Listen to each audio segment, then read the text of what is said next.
میں کوئی بات کرے تو پاگل ہو جاتے ہیں یہ احتجاج کر کر. اور اس نے ڈائریکٹ کہہ دیا کہ ختم نبوت کا مسئلہ ہی کوئی نہیں، جو دین کی بنیاد ہے کسی کو پرواہ نہیں. مجھے تو ان لوگوں کی فکر ہو رہی ہے جن لوگوں نے انہیں ووٹ دیے ہیں، وہ اللہ کو کیا جواب دیں گے. اور یہ اللہ ماشاءاللہ ساری سیاسی جماعتیں اس طرح کی. اور میرا وزیر قانون صاحب کو بھی مشورہ ہے کہ زندگی بڑی تھوڑی ہے، بڑی تھوڑی. اللہ سب کو معاف کرتا ہے، اپنے رسول کے غداروں کو معاف نہیں کرتا.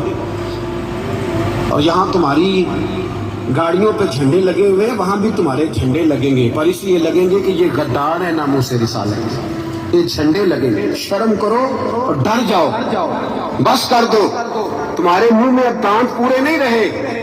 کوئی شوگر کا مریض ہے تو کوئی بلڈ پریشر کا، تو کوئی ہارٹ کا، تو کوئی کینسر کا. شرم کرو اور اپنی قبر کی بھی تھوڑی سی فکر کرو. بتاؤ پاکستان کے کتنے صدر گزرے، وزیر اعظم گزرے، تو ان کی قبریں کہاں ہیں؟ کوئی جاتا ہے ان کی قبروں پہ؟ کسی کو خبر ہے؟ کیوں اپنے لیے جہنم کٹھی کرتے؟ سارا کچھ دنیا داری رہ گئی ہے، سارا کچھ صرف یہی رہ گیا. حضرت ابو بکر سردار تھے، حضرت عمر سردار تھے قبیلے، حضرت عثمان سردار تھے. انہوں نے سرداریوں کو ٹھوکر مار کے رسول اللہ کے قدموں میں بیٹھنا پسند کیا.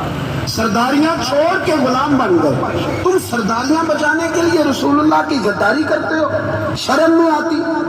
اور کام شکوہ ہے مجھے ان لوگوں سے جو مولوی تو کہہ دیتے ہیں تو سیاست نہ کر، اور کسی سیاستدان کو منع نہیں کرتے کہ جب تجھے سورت فاتحہ بھی نہیں آتی تو تجھے کس نے اجازت دی ہے اتنی بڑی بات. اور میں نے پچھلے سے پچھلے جمعے بھی کہا تھا، پھر کہتا ہوں اور آن دی ریکارڈ کہتا ہوں، مرزائی کل بھی کافر تھے، آج بھی کافر، اور قیامت تک. اور جو ان کے کفر میں شک کرے وہ بھی، اور پکا بے ایمان ہے، کافر ہے. وہ وزیر قانون ہو یا صوبائی ہو یا وفاقی ہو، من شک فی کفر ہی فقط کفر. جو مرزائی کے کفر میں شک کرے وہ بھی کافر ہے. ہمارے رسول آخری رسول ہے. ہم کسی کو یہ اجازت نہیں دیں گے کہ وہ ختم نبوت میں رکھڑا ڈالنے کی کوشش کرے. ہم کسی کو یہ اجازت ہے. اور تم نے قوم کو لوٹا، لوٹتے رہو. اب ایمان پہ ڈاکے تو نہ ڈالو. تمہیں دولت لوٹ کے پیٹ نہیں بھرا، اب ایمان لوٹنا شروع کر لیا.